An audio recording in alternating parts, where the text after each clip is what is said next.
Hello, everyone, and welcome to our today's session. We are so happy to greet you all today with us. Thank you so much for preparing yourself for this session and for allowing the time to be with us today. My name is Alina. I'm an Education USA advisor, and I represent Education USA Regional. So as you know, we are covering 11 countries within Eastern Europe and Central Asia, and we are providing monthly webinars which help our undergraduate students and postgraduate students to prepare for their application process for their studies in the US. And this month, we have already held 2 webinars on the pre-departure orientation, and this one is our last one for the pre-departure orientation. And we tried to share the perspective of 3 sides. One of them was with the students, which we held last Tuesday. Another one was this Tuesday with our regional advisor. And the third one is going to be with 2 US institutions. So we have here Zach, and also we have Stephanie with us today.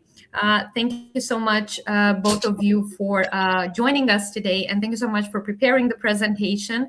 I will just give you the floor so you can introduce yourself, and then we can just move to the presentation that you have prepared. Hi, everyone. My name is Zach. I am the Assistant Director of Global Outreach for the University of South Alabama. I help give information to prospective students about studying in the United States. So both undergraduate and graduate students, I give information about scholarships, campus life, and life at the university. Hello, my name is Stephanie Holleran. I'm the Director of International Admissions and Student Services at the University of Houston Clear Lake. And my office does a combination of what Zach does in recruiting students and preparing you all for coming, as well as supporting you when you're here with your immigration questions as well. So welcome. Thank you both. Thank you. Okay, then we'll move to the presentation. But before that, I would recommend to all of you who are now with us live to submit your questions in the chat. We will do the presentation, and then we can just move to the Q&A session. Some of them have been addressed in advance, so we'll also try to cover mostly all of them. And yes, also answering your question, it's a big priority for us. Thank you once more. And I'm just giving you the floor, Zach and Stephanie. So again, everyone, hello, my name is Zach. I am the Assistant Director of Global Outreach. So I work for the University of South Alabama. We give information to students about studying at the university, studying in the United States. And so we can go ahead and start our presentation. First off, I would like to thank Education USA. Education USA is a great resource for students, but it's also a great resource for universities as well. We help give information, like in these webinars, to students who are interested. So I'd like to say thank you, of course. But of course, preparing for your departure, you can think about all the things that are necessary for coming to the United States before you arrive. So of course, make sure you have your travel arrangements, make sure you have your flights. If you need a car, if you need any kind of transportation to your university, make sure you have that made in advance before you arrive to the United States. According to your program, right, you may not enter the United States more than 30 days prior to the start of your program, whether that's your I-20 or your DS 2019. Education USA offers in-person or virtual pre-departure orientations similar to this one. So whether that's in your country, whether that's virtual, there are different pre-departure orientation sessions where you can learn about more information for your pre-arrival, before your pre-departure, things like that. Oftentimes, your universities, your institutions, if you're in a community college, oftentimes those institutions also do offer pre-departure orientations as well. So you could attend the ones from Education USA. You could also attend the ones from your institution as well. You do need your necessary documents for your arrival. So everyone in the United States passes through a U.S. Customs and Border Protection agent. So you'll need, of course, all of your passport information, your certificate of eligibility, whether that's your I-20, your DS 2019.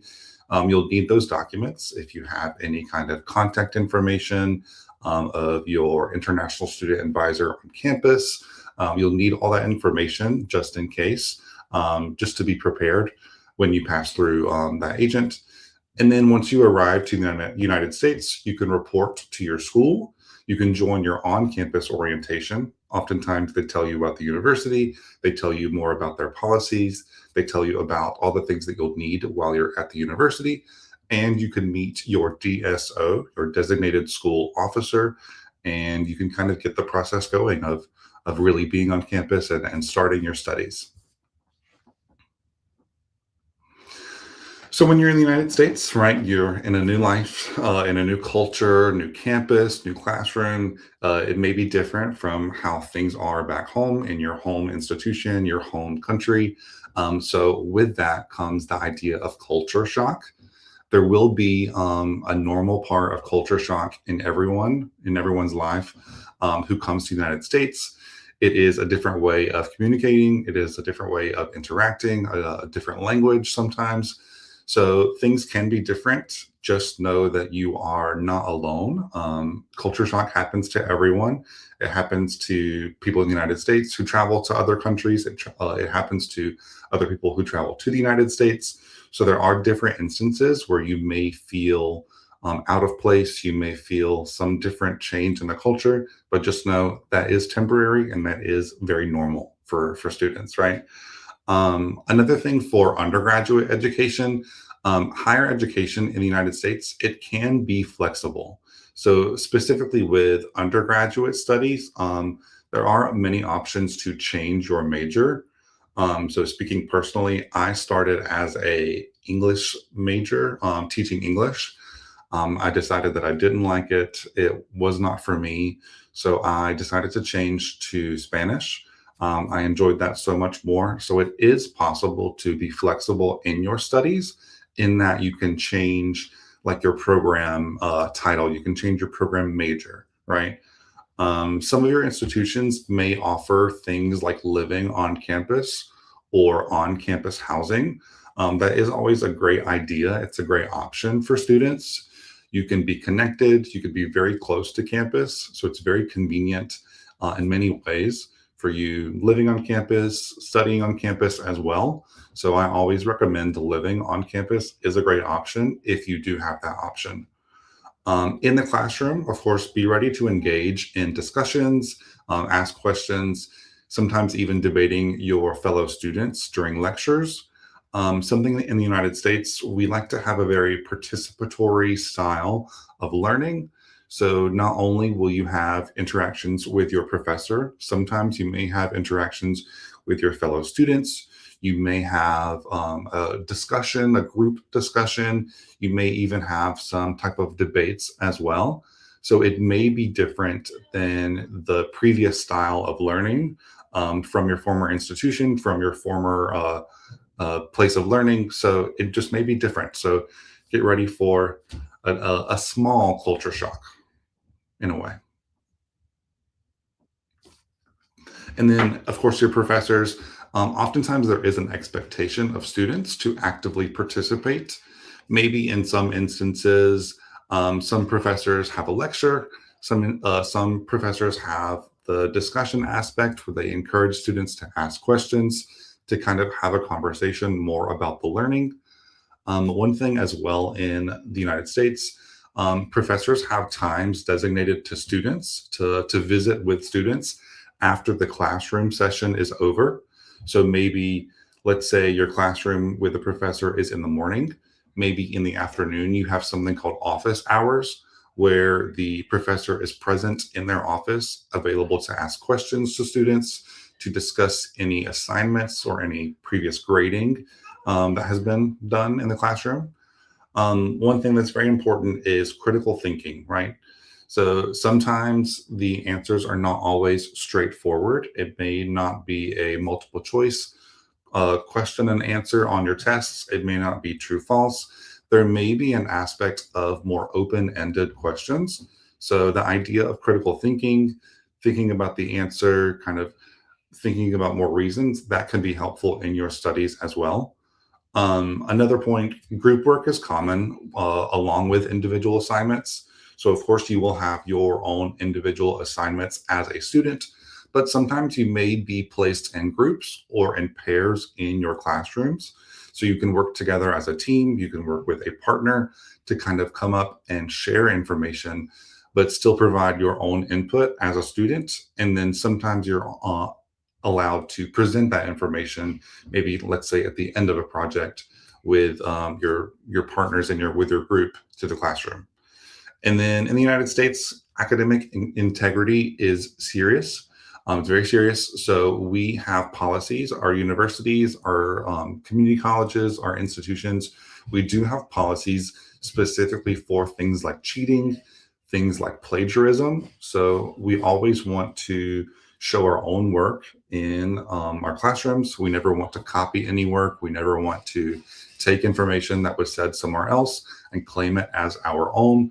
We always want to take ownership and do our own work, so that way we're not taking credit for someone else's work. That's very serious in the United States. And then, of course, we think about some do's and some don'ts for undergraduate students, right? We do want you to organize, right? We want you to keep track of your assignments, your schedule, your deadlines. In university and college and higher education, oftentimes we might be more busy than we were in high school. So the same planning system that you may have used in high school, it may not be the same for university, for college. So we just want you to be very organized, so that way you can keep track of your assignments, keep track of your events, any type of planning that can help you be the best student overall. We do not want you to procrastinate, right? So oftentimes when we procrastinate, we get behind in our classwork and our homework. It can affect your grades, your academic performance. It could put you potentially in probation, right? So the sooner we can start an assignment, the better. Oftentimes when we start an assignment later, the quality is not as good as if we started it in the correct time of when we should have started it. Another option, of course, is to use our campus resource. So oftentimes on campuses, on university campuses, on community college campuses, whatever your education campus is, there are different resources available to you, oftentimes for free. So oftentimes they have things like writing centers. So if for some of your classes, you are required to write a paper, but you're not familiar, maybe you have questions, oftentimes those writing centers can help you write the papers. They don't always write the papers for you, right? But they can help you with tips, with tricks, with kind of some guidelines and some advice to help you write. Of course, there are librarians. Librarians can help you find books, sources, resources as well. There are academic tutors. There are study groups available. So there are many, many different resources available for you as a student. We do want you to take advantage of those. Oftentimes, we do have an international student support service member, sometimes an international student advisor. So those people can help you get in touch and get connected with the right resource that you're looking for on campus. Something that we don't want you to do is to expect to know all the materials. So once you enter a classroom, once you enter the subject, if you think that you know the subject, that's great. But there could be some information that you don't always know, something that you could learn new from your professor, from the course. So we do want you to study, right? It may be differently than how it was in high school. In high school, you may have been able to just absorb all the information from the professor. Maybe you didn't have much homework, right? But now in university, in college, in whatever your institution is, we want you to review the material. We want you to prepare for discussions. We want you to read ahead, keep up with all the information that's in your course. Something we do want you to do is to explore your campus, right? So explore your campus, kind of walk around. You could take a tour of your campus. You could see all the different academic buildings. You could see all the different departments. You could join clubs, participate in different campus activities. Something we don't want you to do is to stay in your room and do nothing, right? If we stay in our rooms, if we are not active on campus, we don't always make the most of our time on campus. So by joining clubs, making friends, exploring more of our campus. We can learn more about ourselves. We can learn more about the university, and we can maybe even have some friends, have some fun that we would not have had before if we just stayed inside all day. And so life on campus can be fun, right? We can have our academics. We can also have the fun on campus as well. So both kind of go hand in hand as to living in a new space. So on my campus, the University of South Alabama, we do have a campus recreation center. So you can think about your physical wellness. You can think about your emotional wellness, your academic wellness as well. A part of that wellness is taking care of yourself physically, mentally, emotionally. So you could maybe run at our track. It's an indoor track as well. You could maybe do some exercises in our gym. We do have a pool. We do have an indoor and an outdoor pool as well. I mentioned before that you should, if you want to, you could live on campus. It's a great option. I recommend it for students. You can live on campus by yourself or with a roommate. We have different options available. Of course, there are different resources. We have lots of hands-on activities in our studies. So sometimes if you're in, depending on your academic department, we do have hands-on research programs, hands-on research activities, lots of special projects for you. And so this picture here in the middle is for our nursing students. They are working with robotic simulations. And so these robots simulate a real patient. And so these nurses can get hands-on training to further their academic studies. And then here's some more life on campus. We do have, of course, all those options of our research, our projects. Some of our professors, they're very involved with the students. And so any questions that the students have, any issues, the professors are willing to listen, to kind of work with the students as well. We do have things like our intramural sports. So students can have sports on campus, things like volleyball, basketball. We have biking trails. You can eat on campus as well in our cafeteria. So there's lots of options to have a great life on campus if you choose.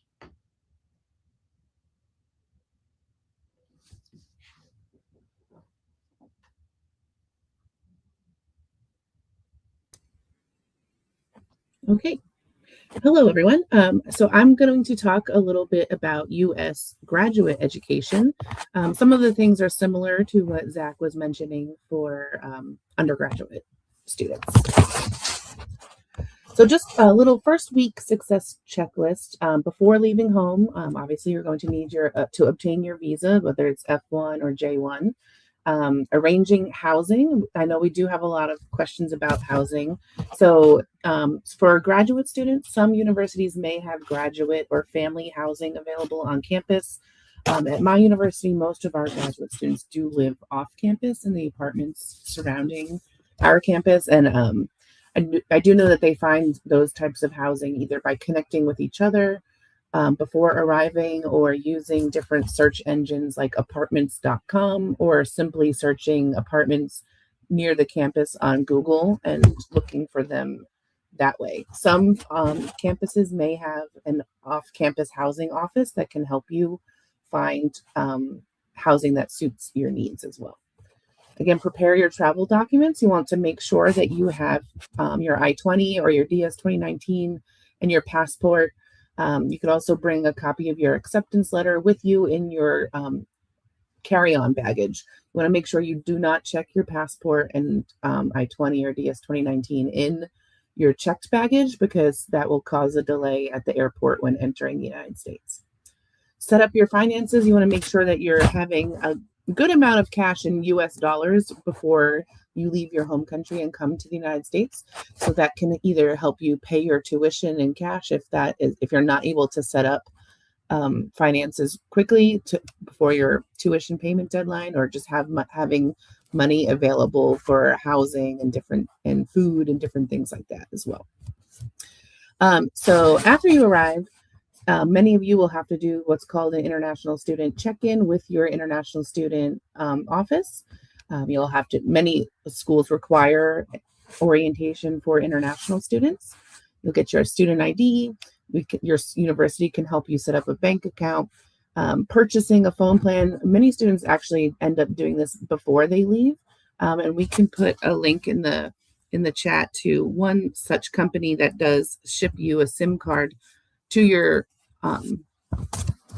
home, and then you can set that up and have a U.S. phone number ready to go before you even come to the United States. And then when you come in, you want to meet with your academic or faculty advisor, depending on how your university is set up, and make sure that you're registered for classes. And in some cases, you can actually do this before you arrive in the United States. You don't have to wait till you get here. Okay, next. So here's just a few pictures of my University of Houston Clear Lake. We're a smaller university located in just outside of Houston, so we're not in the city. But there's, we have a big nature on campus. There's lots of places for students to gather. And then also I just included a picture of our shuttles. So many universities have transportation that goes around the campus itself, as well as sometimes nearby places off campus that can help you travel around the area while you get settled. Next. Okay, and Zach did cover a little bit about cultural shock. Here's some more details about what you might be going through. So typically stage 1 for culture shock, you're really enthusiastic, you're excited to study abroad and meet new people. And that can last for a while, or immediately when you get here, you can go into stage 2, which is sometimes considered frustrated with the language barriers, the different academic expectations that are here in the United States, and just navigating an unfamiliar system and country and cultural norms. So these are all normal things that students go through. When I studied abroad, I also went through culture shock in the country that I went to. But eventually things should get better, especially if you find a routine for yourself and start, engaging on campus. Step 3, you start to develop those routines. You're building confidence being here in the United States. You're starting to understand the cultural norms. And depending on where you are in the United States, those cultural norms may differ from being in the South versus being in the Northeast versus being on the West Coast. The United States is very big, and every area of the United States may have different things that you'll have to get used to. And then step 4, adaptation. Hopefully you'll start feeling comfortable and being independent in the United States. You'll start having those strong social and academic connections, and you're thriving here. Just remember that this is normal, and most students will move through each of these stages at different speeds, and just being aware of the resources,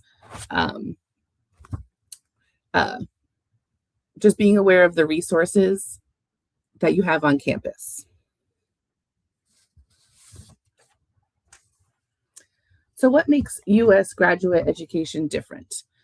In the U.S., you're expected to be highly independent and self-directed, especially for graduate education. The faculty expect students to ask questions and seek help. Your participation and discussion are encouraged both in class and with faculty outside of class as well. Zach did talk about the critical thinking is valued over memorization in the United States.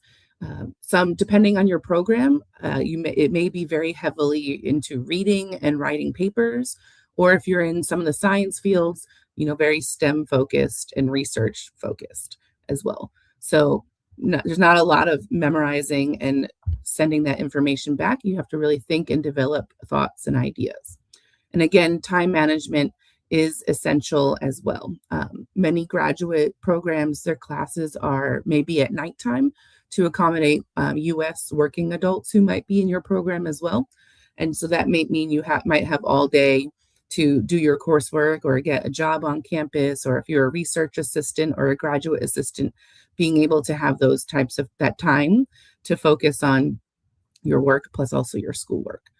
And in the United States, asking questions is often viewed as an engagement and a positive in taking initiative.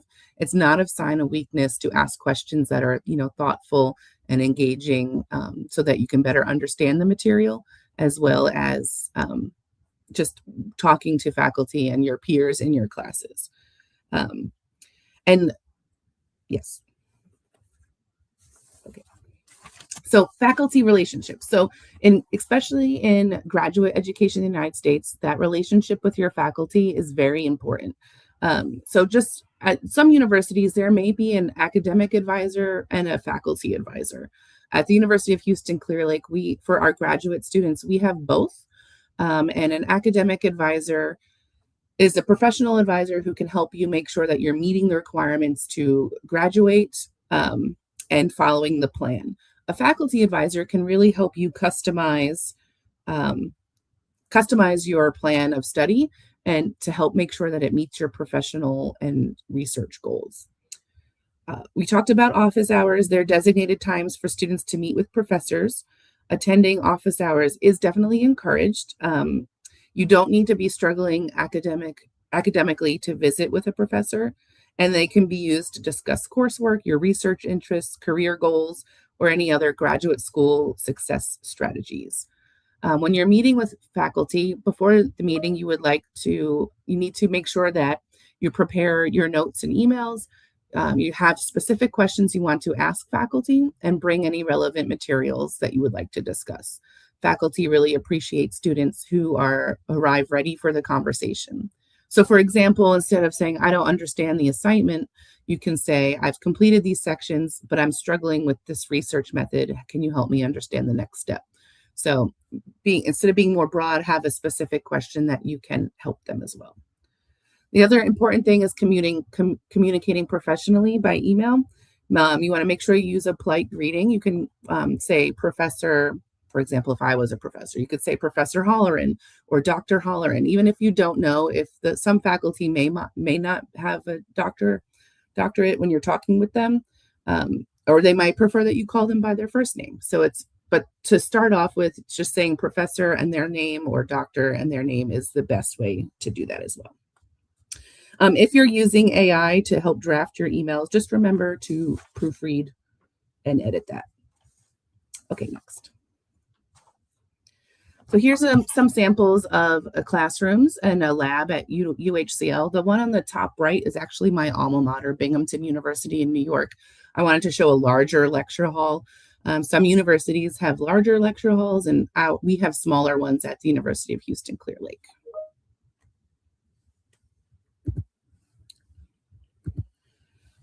So for academic integrity and student success, so plagiarism is a big thing in the United States. Zach did talk about that at the undergraduate level. Plagiarism is the act of using another person's words or ideas and presenting it as your own without giving proper credit. So that is important to understand the citation expectations that your university has and making sure that you understand the academic integrity policies on your campus. Collaboration is when you're working together to share ideas and explain concepts versus cheating, which is when one person does all the work and others simply copy it. So those are different things that your campuses will be looking at as well. AI, you would definitely want to talk with your campus about what their AI use policy is. But typically you can use it to help as a supplemental tutor or a brainstorm assistant rather than a replacement for your original thought. Some academic support offices on campus may include a writing center that can help you get used to writing professional and academic documents in the United States. The Academic Success Center and tutoring resources can help with tutoring and study habits. Library has a lot of research support on campuses typically, and there may also be specific graduate student support programs on your campus as well. Next.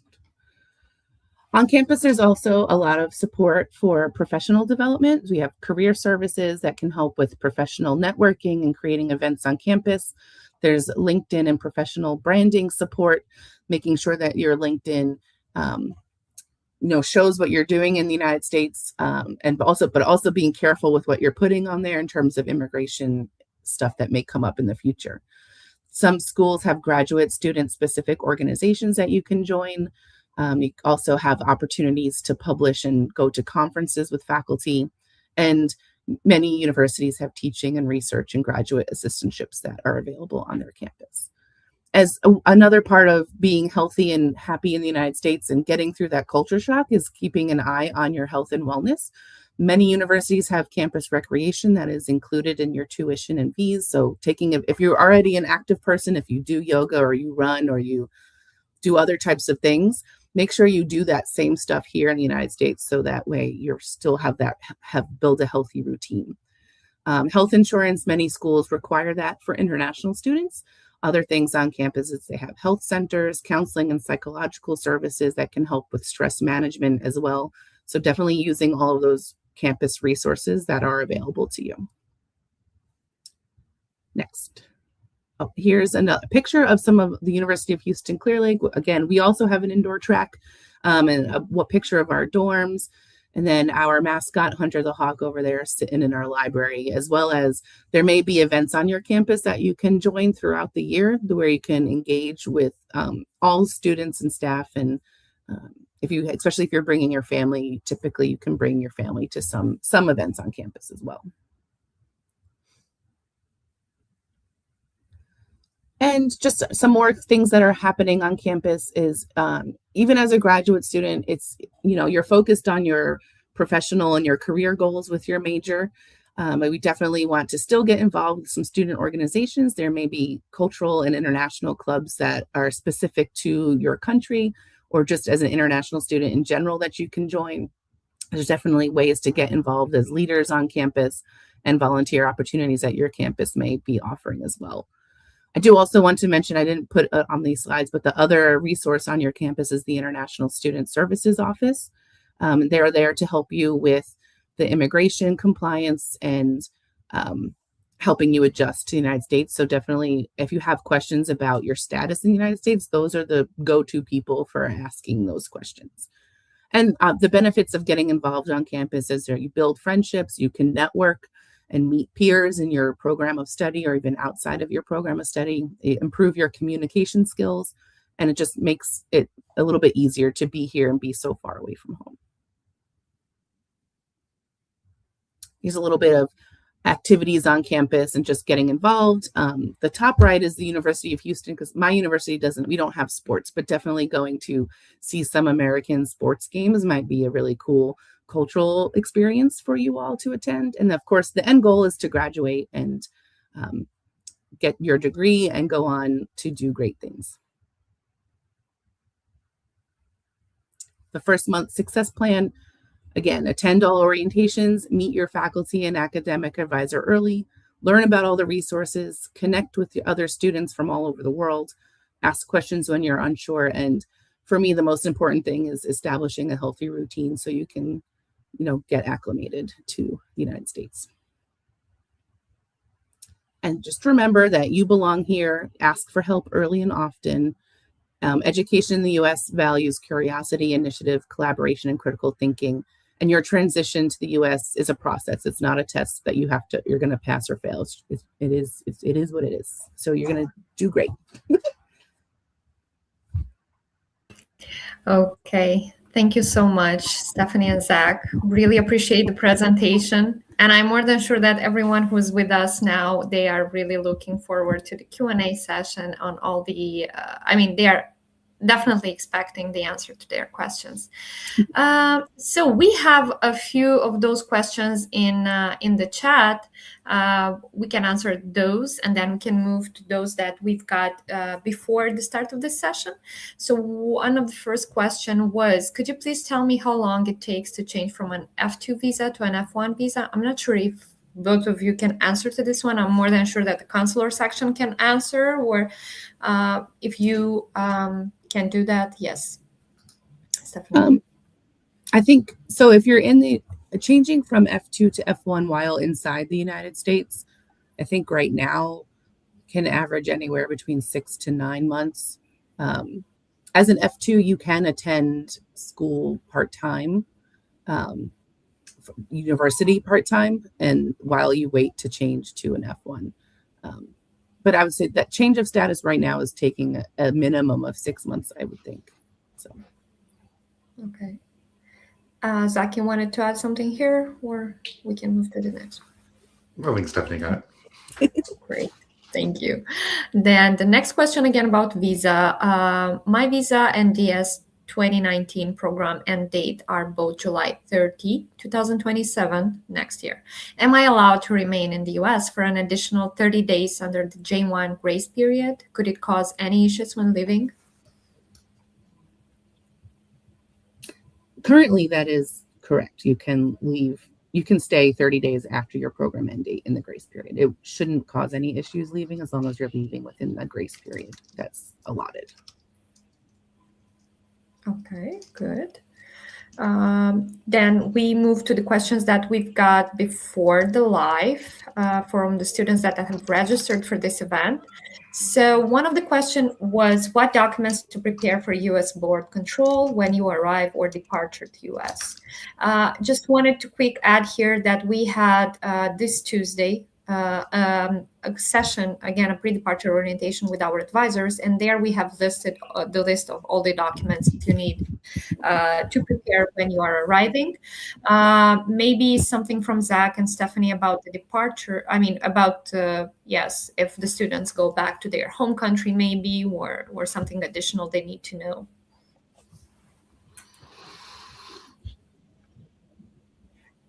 I could take it. To prepare. So when you arrive, you definitely want to make sure you have your valid passport. You make sure that it's, valid for at least 6 months into the future. And then we should have your visa already stamped inside. And then your I-20 or DS 2019 to enter the United States. Other things we recommend, but it's not like the port of entry, a CBP officer, a Customs and Border Patrol. They will basically just ask for your I-20 and your passport. You can keep your acceptance letter and other documents to show that you're accepted or financial documents, but you don't have to present those unless you are asked. And when you depart the United States, you really don't need to show anything except your passport to get through the airport. So, and it doesn't hurt. And what about the I-20? Do you need it? Not to depart, to re-enter the United States, you do. And it doesn't hurt to have the contact information of your program advisor. If you have an international student services advisor on campus, if you have someone in international student programming, if you have their contact information, just in case, it doesn't hurt to have that either. Thank you. Okay, the next question. What advice would you give to international professionals preparing for a professional internship in the United States?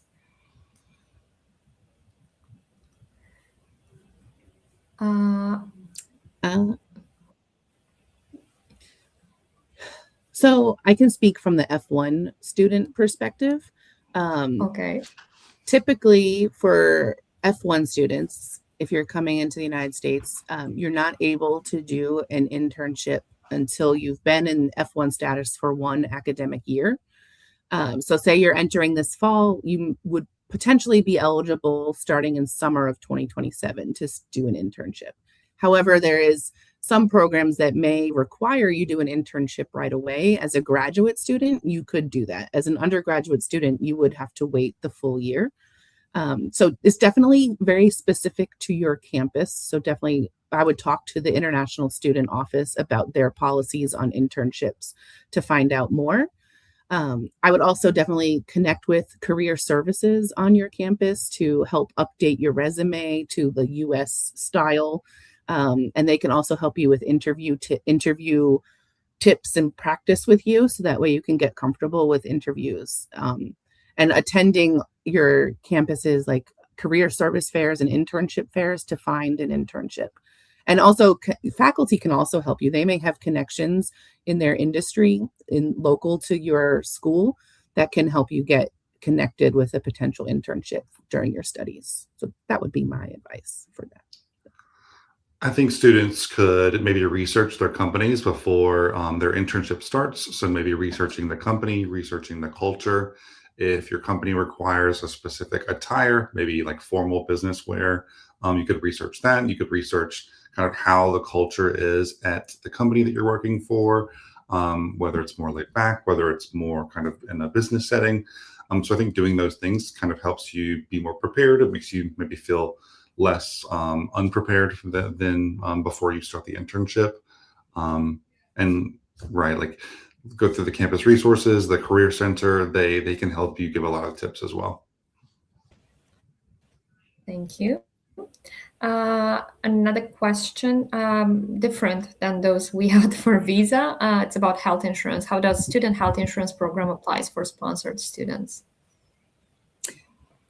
So I can talk from my campus perspective. However, I would Mhm. definitely reach out to your campus to find out how this would work for them. But at the University of Houston Clear Lake, if you are a sponsored student and your sponsorship scholarship gives you health insurance, there is a process to waive the health insurance on our campus. So every international student at UH Clear Lake automatically is enrolled in health insurance. And if you're coming with a scholarship that has it, you have to go through the process to waive it off of your bill. Um, that is probably how it works at most schools, but I would definitely research your institution specifically. At the University of South Alabama, ours is the exact same. Great, thank you. The next question. My husband and I both won scholarships. We are both experienced doctors and teach at Astana Medical University. Can we share a room in a dorm so we don't have to rent an apartment? What is the perspective of your institutions? So my institution would not allow that. But I would say some institutions may have graduate housing or family housing available that I would look into. And in my university, we don't offer the family housing. So there are off campus housing available in apartments. And I know in the question it says that they don't want to rent an apartment, but because we don't offer family housing, there are very close options off campus that are apartments that are available. So. Okay, thank you. Next question. Hi, I'm Sabina and I'm from Kyrgyzstan. My questions are, both of your universities are located in regions with strong industries. Could you share what internship or undergraduate research opportunities are available for international students?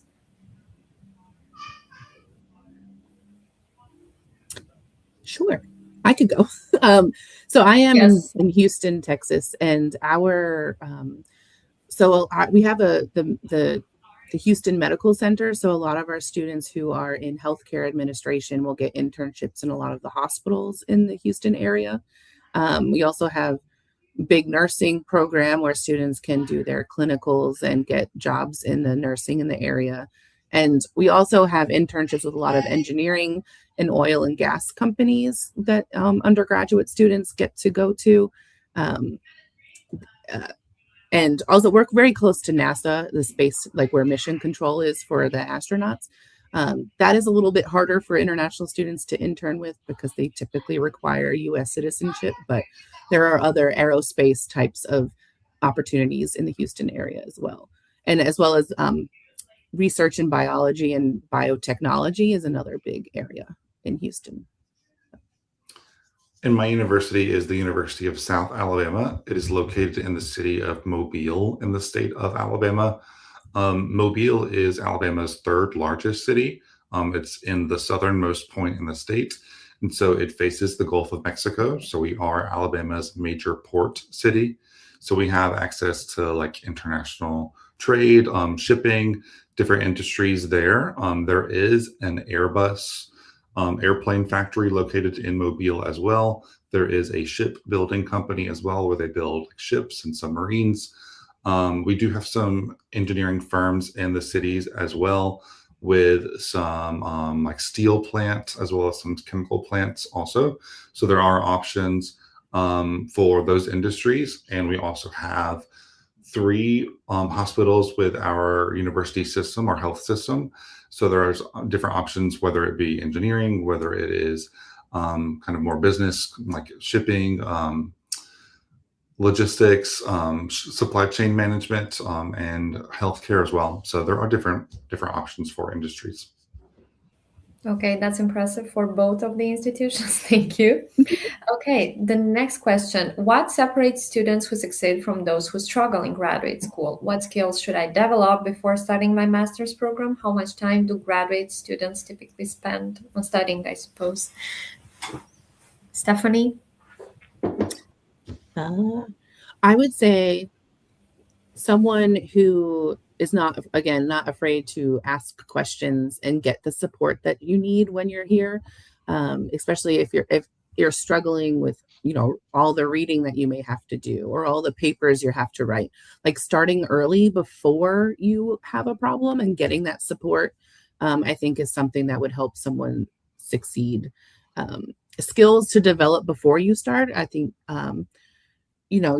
writing papers is, in English would be a way to practice. You could practice writing an academic paper or a literary criticism or something. I don't know. And yeah, that's what I would suggest. And someone who asks for help before they need help is what will make you succeed in graduate school. Something And the that I last could, part, oh, sorry. Yeah, okay. about the time. Sorry about that. Yes, just to finish with Stephanie, how much time do graduate students typically spend on? I don't. Did I miss that? Did you specify that? I did not. I think it varies on what program you're doing, I think. But definitely like the reading and the writing papers per class, I don't know exactly, but maybe 3 hours or 4 hours per credit unit that you might have to spend reading and writing and researching and stuff. So. Thank you. Zach, please. Something I learned from my undergraduate studies is to form groups with students in your classroom. So it's helpful to make friends. And oftentimes we create like group messages or like group chats where oftentimes we ask each other about the assignments, we ask each other about the readings, and sometimes we have like in-person study sessions so we can kind of learn from information from each other. That can also apply to your graduate school studies as well. Okay, thank you. The next question again about housing. Maybe you have some more instructions and life hacks in searching for housing. Okay, so you shared them in the chat. Yeah. We'll make sure to also share them with students. So yes. My life hack for looking for housing is whenever I'm thinking of moving, the first place I look is apartments.com, and you can type in the 5-digit zip code of where your school is, and you can set a perimeter, and that can help you find housing. You can set how much you want to spend per month, if you want 1 bedroom or 2 bedrooms, and it can it gives you a brief overview of different apartments that are nearby. Also just using Google to look on the Google map, and you can kind of see where your university is versus how far away that apartment is. And some universities may list apartments on their website, some may not. And some universities may have an off-campus housing office. We don't, but I know others may have help that can help support you in finding housing. There may also be university-sponsored off-campus housing and apartments as well that you can connect with.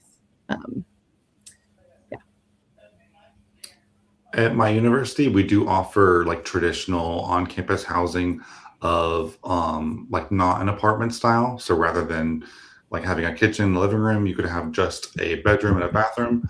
But we do offer the apartment style. So if you wish to have the living room, the kitchen, we do offer both options that are considered on campus for our students. Oftentimes, upperclassmen or graduate students, they tend to choose the apartment style, but some are available for freshman students as well. So even if you do want the apartment style, but you still want to live close or on campus, oftentimes in some institutions, not every institution, but some of those do offer those different options of housing on campus. Thank you. The next question, what are the most important things students should do before leaving for the US, and what can wait until after they arrive? And the second part is, how much money do students realistically need for their first month? So we can go first with Stephanie and then with Zach. Sure. And the important things to do before leaving is definitely pack, like learn what the weather and the climate is of where the university you're going to is, because what you'll need in Houston, in Texas, and Alabama is very different from what you'll need in the state of Washington or New York or Maine or Boston, Massachusetts, wherever. So, or even the middle of the United States, if you're going to Wisconsin or Minnesota, definitely look at where you're going because it may be really cold or it may be very hot, and preparing what you want to bring with you as well. What can wait till after you arrive is you can buy an umbrella when you get here. You don't need to pack that. And I think other things that can wait is just, bringing books and supplies. So, and making sure that when you get here, you have your housing and you have a place to stay and bedding. And definitely, I would also maybe pack some snacks that are allowed through this U.S. Border Patrol.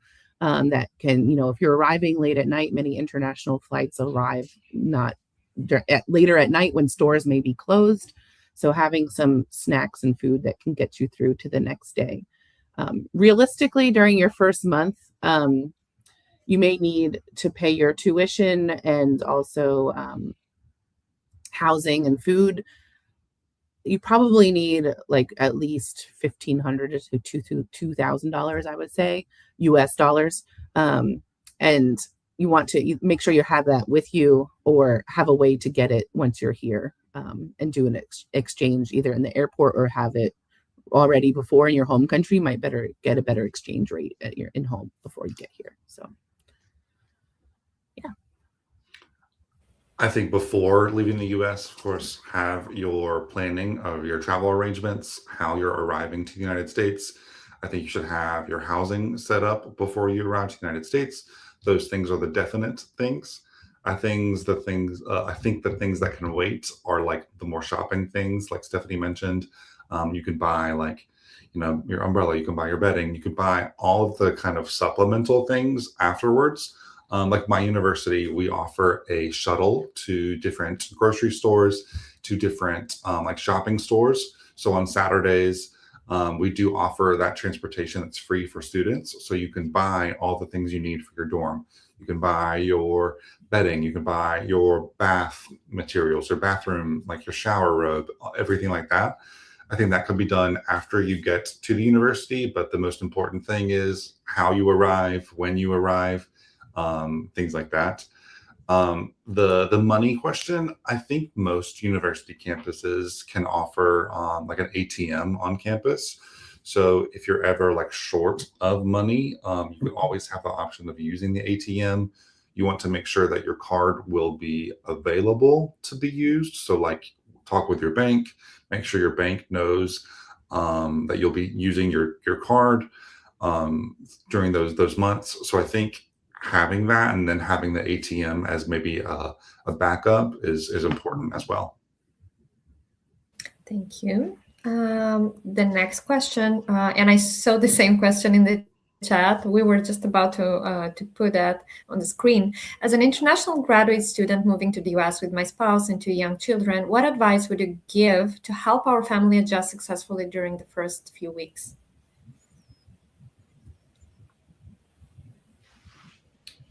I think looking for different support systems. So like at my university, we have a group that is not affiliated with the university, but they work very closely with our international students. It is called Friends of Internationals.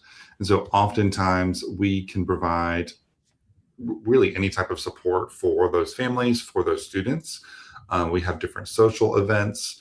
Oftentimes they host dinners, they host different activities. And so students are invited to bring their families to those events. They're invited to participate in any way that they can. Oftentimes, the group will stay with the family from when they start the university up until graduation, and they become great friends and a great resource to those students. So I think reaching out to not only your different city resources, but your different university resources as well, and just finding more information as best as you can. Yeah. The one thing I would add is if your children are school aged, finding where you're going to enroll them in elementary school or primary school, and figuring that out. And if you need childcare, if your spouse is, either doing their own thing or whatever, if they're not doing the childcare, finding childcare, but definitely also looking at the schools and enrolling them in school if they are school age. So. And when enrolling them in school, can university advise something on this matter, or usually the parents are taking care Usually not, but someone in the International Student Services Office may know what and be able to point you in the right direction on how to do that in the local area. That's a good point. Thank you so much. The second part of the question, I suppose, from the same person was, what are the most common mistakes new international students make before and after arriving in the US, and how can I avoid them? So you already said about taking so many things which you don't really need and you can buy them on site. What about something else? I don't know. Maybe what about booking, or not booking, but finding the place where to stay, the housing too late, or not finding it? Because I think actually Zach mentioned that you need to have the housing before coming. Yes. Oftentimes when you think about your housing, it is cheaper to like for my university, we offer a housing option for students that is early. So we have like an early housing option before our term starts.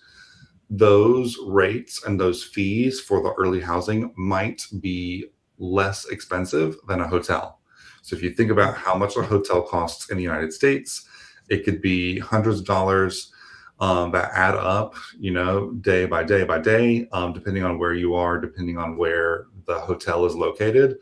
Oftentimes, if you think about like on-campus housing or even like an apartment, that might be cheaper than if you were to arrive here, not have any housing, and have to get a hotel, which can be very expensive as the fees add more and more and more. So that's, I think, a big mistake that could be expensive. And outside of housing, I think a common, maybe not quite a mistake, but a misunderstanding is like when registering for classes and knowing which classes you're going to take your first semester, and understanding the drop deadlines and refunds and all of that. So being from like looking at the cost of attendance webpage on your school site and understanding all those things. Like if you were switching classes, what fees are associated with that. And just knowing how to pay your tuition on time, I think, is something that some students may struggle with, because it's just unfamiliar and new. So, thank you. Okay, the next question: is July not too late to book an apartment on campus? I think it depends on the campus. Like if you were coming to University of Houston Clear Lake, you would have no problem getting on-campus housing or on-campus apartment. But I think some universities may already have stuff filled, especially for undergraduate students. So it depends. But for an off-campus apartment, it wouldn't be too late in most cases. So, but on campus, it might be. I would reach out to this school. So. Yeah, I would reach out to the school. Our university has different deadlines for applying to housing. And so if you were looking for something on campus by July, it may already be filled, just because like most undergraduate students, they want to live on campus, or even graduate students as well. And so that can fill up easily. Oftentimes our deadlines for housing on campus, specifically on campus, can be earlier in the year. So maybe sometimes waiting till July could be too late in some cases. Okay, thank you. Another question: is it possible to join research communities and being a member of research group? Does your institution have something like that? For exchange scholars. Here is a specification on that.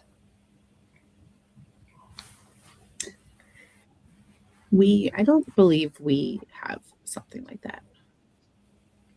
I suppose maybe having them like online, maybe there are some research group for specific institutions, or maybe peers, or maybe alumni, maybe some current students, which can help some new students. There might be, but that's the part of the students' research, I suppose. I think ours would not be like an official title group from the Right. university or like university sponsored, but I think oftentimes within each academic department, there are groups of students who form their own kind of research um, groups, maybe, but just not affiliated with like the university. Um, they're not created by a university, they're created by the students instead. Okay, thank you. Another question about visa. What documents should international J1 students and their J2 dependents prepare before traveling to the United States? Stephanie, do you have something to add here?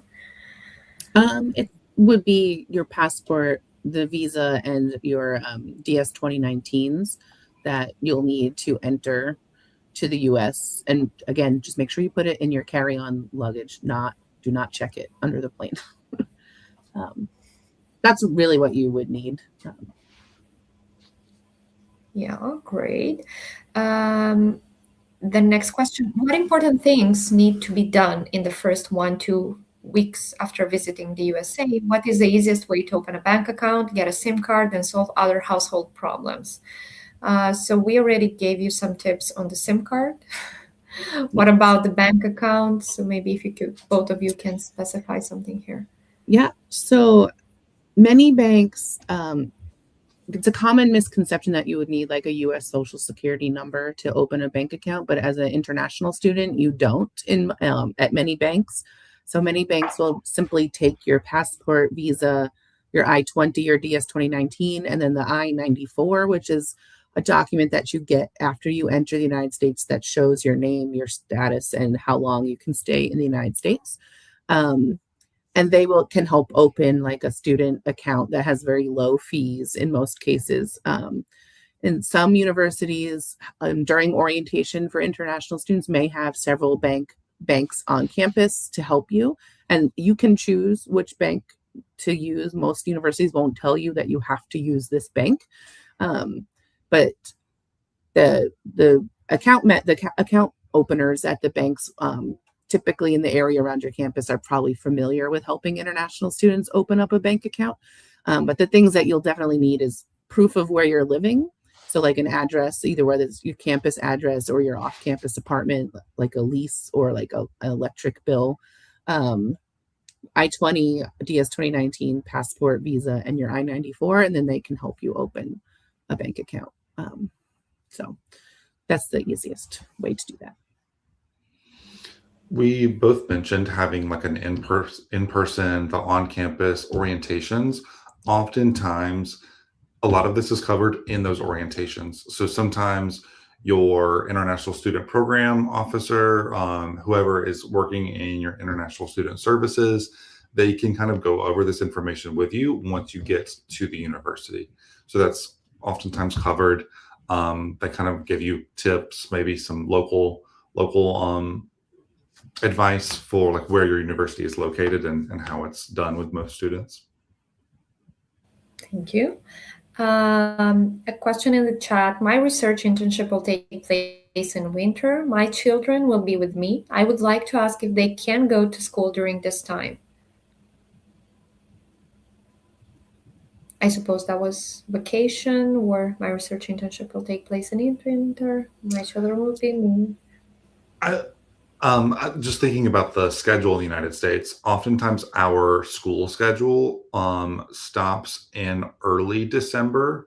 We usually close for like winter and Christmas break. So as long as the time is not in like the end of December, I think that school would be open, school would be in session.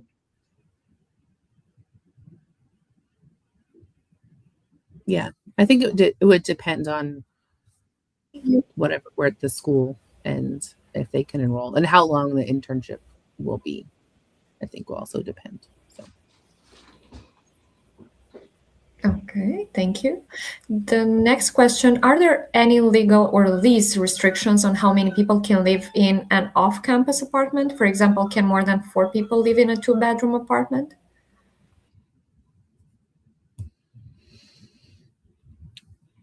That probably varies on the lease and the apartment complex. There typically are restrictions on how many people can live in an off-campus apartment. and that would be stipulated by that apartment complex. So.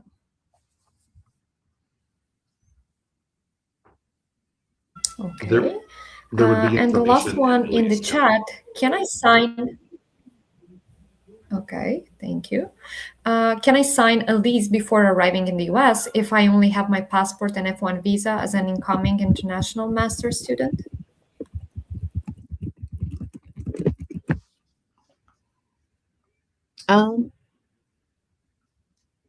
Yes, I think you can sign a lease before entering the US, but you may have a higher security deposit if you're not already here in the US or able to provide proof of your income or employment or how much money you have. So I think that would also depend on the leasing company.